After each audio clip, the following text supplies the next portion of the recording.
নমস্কাৰ সকলোকে। আজি যিহেতু দেওবাৰ, পাকঘৰটো মাছ মাংস থাকিব হয়নে? আজি অকণমান মাংসটো বেলেগকৈ বনাব লৈছোঁ। আৰু চাওকচোন আজি মই দিনটো কেনেকৈনো পাৰ কৰিছোঁ, এয়া দেখিছেনে?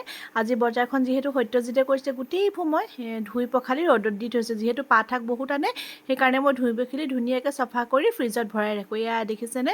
আজি মাংসটো ওলকবি, আলু আৰু ধনিয়া বিলাহী পেষ্ট কৰি অকণমান বেলেগ ধৰণে বনাইছোঁ। কাৰণ সদায়নো একেধৰণে কেনেকৈ খাই থাকিম হয়নে? আৰু যিহেতু দেওবাৰ হয়, কামো অলপ বেছি ওলায়। ক'ৰবাত ওলাই গ'লে বাৰু কাম চামবোৰ সেনেকৈয়ে পাল মাৰি থৈ যাওঁ, কিন্তু যিহেতু আজি ঘৰত আছোঁ, ভাবিলোঁ কেইসাঁজমান অকণমান ধুনীয়াকৈ খাওঁ। আজি আপোনালোকৰ বাৰু কেনেকুৱা গৈছে? মই আকৌ এইপিনে দেখিছেনে বনায়ো আছোঁ, আৰু যিখিনি বাচন ৰশ্মিয়ে ধুই থৈ গৈছিলে এইবোৰ মোহাৰি মোহাৰি জেগাই জেগাই থৈ গৈছোঁ। অকল কোনোবাই যে সহায় কৰিবলৈ আহিলে তাই আশাতে থাকোঁ এনেকুৱা নহয় দেই, নিজেও কামবোৰ কৰোঁ। এই মাছজনী দেখি কোনোবাই চিনি পাব পাৰিছেনে? এইজনী কি মাছ হয়? এয়া পুখুৰীৰ মাছ হয় দেই। ফিছাৰী মাছ বজাৰত পাই পিনে লৈ আনিছিলে, বোলে লোকেল মাছ ল'ৰা ছোৱালীক খুৱাব লাগে। কিন্তু আনিছিলেহে হয়, নিজে আকৌ কাটিব বাচিব পাৰিব নোৱাৰে দেই, আৰু মাছ খায়ো ভাল নাপায়। এতিয়া পৰিলে মোৰ পাল্লাত, আৰু জীৱনত কেতিয়াও কৰি নোপোৱা কামটো আজি কৰিবলৈ ওলাইছোঁ। দেখিছেনে? একেবাৰে এপ্ৰন চেপ্ৰন পিন্ধি লৈছোঁ, একেবাৰে মাছৰ ডলাত বহা মাছ কটা মানুহজনী গোটেই লাগিছেনে বাৰু? মই আকৌ কেতিয়াও মাছ কাটি পোৱা নাই, কিন্তু হাঁহ কুকুৰা কাটি আকৌ পাইছোঁ দেই।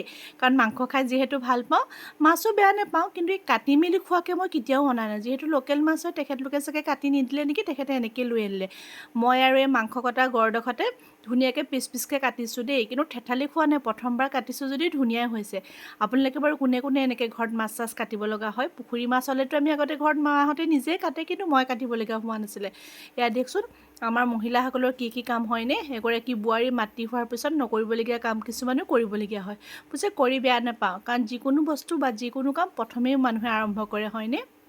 নিজে জানিলে একো অসুবিধাও নহয়। এই আৰু কিছুমান মই এইপিনে মাংস আৰু আজি বৰা চাউলৰ ভাত নতুন বৰা চাউলৰ ভাত বনাইছিলোঁ দেই। সেই কিছুমান মই অকণমান বনাই মেলি আজৰি হৈ মাছৰ কামটো পিছলৈ থৈছোঁ, নহ'লে বৰ মাছ গোন্ধাই থাকে যে। সেইখিনি হৈ গ'ল, ভাতটো পাতিব বাকী আছিল। নহয়, ভাত নহয় দেই, দালিহে। পাহৰিয়ে গৈছিলোঁ দেই, কাৰণ ভিডিঅ'টো পিছতে ভইচ অভাৰ দিছোঁ। লগে লগে আকৌ শ্বুট কৰিবলৈ অকণমান দিগদাৰ হয়, কাৰণ ইমান ব্যস্ততাৰ মাজতে কেনেকৈনো ভিডিঅ'ত কথা কৈ থাকোঁ হয়নে? আৰু যিহেতু সত্যজিতে মাছৰ জোলো নাখাওঁ বুলি ক'লে, আকৌ সি ব্ৰইলাৰ মাংসও নাখায়, সেইকাৰণে আকৌ দালি অকণ পাতি দিছোঁ। আৰু মানুহজনে ঘৰতে আছে যে, তেখেতৰ পচন্দমতেই বনাব লাগিব হয়নে? আকৌ মাহগুটি কেইটামানো ভাজি দিলোঁ। এনেকৈ পাকঘৰতে আৰু ইটো সিটো কৰি আজি গোটেই দেওবাৰটো মোৰ পাকঘৰতে গ'ল বুলি ক'ব পাৰি। এফালে দেখিছেনে পিঁয়াজ কাটি লৈছোঁ, এইপিনে আপোনাৰ এইটো পিঁয়াজৰ পাতো উলিয়াই লৈছোঁ, বোলে কণীৰ লগত ভাজি খাব। আৰু মাছখিনি যে কাটি ৰাখিছিলোঁ একেদিনাইটো খাই শেষ কৰিব নোৱাৰোঁ, কাৰণ দুজনী মাছ আছিলে। সেইকাৰণে কেইপিচমান পালেঙৰ লগত বনাম, কেইপিচমান ফ্ৰাই কৰিম, আৰু কেইপিচমান ধুনীয়াকৈ হালধি সানি মই ফ্ৰিজত ৰাখি দিম, কালিয়ে মানে খাই দিম। আৰু আজি আকৌ তাতে মাগুৰ মাছো আনিছে। এইকেইদিন যে গোটেই চাগে মই মাছে গোন্ধাই থাকিম নেকি। এনেকৈ মাহগুটিখিনি ঠিক কৰি লৈছোঁ, ধুই মেলি ৰাখিছিলোঁ আকৌ পলিথিনত দেই, নোধোৱাকৈ বুলি নাভাবিব। এয়া চাওকচোন, মই অলপ অলপকৈ বনাই এইপিনে ডাইনিঙত ৰাখি গ'লোঁ, আৰু শেষত এই তেখেতৰ বস্তুখিনিহে বনাই আছোঁ।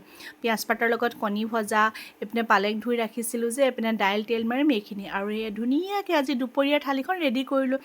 পালেঙৰ মাছৰ জোল, এয়া ৰুটিৰ লগত খোৱা মটৰৰ চব্জি, চিকেন, দালি, মিঠা আচাৰ, আৰু দেখিলেনে ডাইনিংখনৰ অৱস্থা? কাৰণ ল'ৰা ছোৱালী আৰু তেখেতক আগতেই খুৱাই লৈছিলোঁ দেই। আৰু এইবোৰ খাই বৈ আজৰি হৈ সন্ধিয়া পৰত অকণমান নিউ মাৰ্কেটত কাম কেইটামান আছিলে, সেয়া ওলাই গ'লোঁ। আজিলৈ ভিডিঅ'টো ইমানটো। যদি মোৰ ভিডিঅ'টো চাই ভাল পাইছে, আপোনালোকে মোক ছাপোৰ্ট কৰিব বুলি আশা থাকিল। বৰ্তমানলৈকে আপোনালোকে মোক বহুত ধুনীয়াকৈ সঁহাৰি জনাইছে, আগলৈও জনাবচোন। আকৌ ভিডিঅ'টো পাকঘৰৰ পৰা সামৰণি মাৰি দিওঁ। Good night.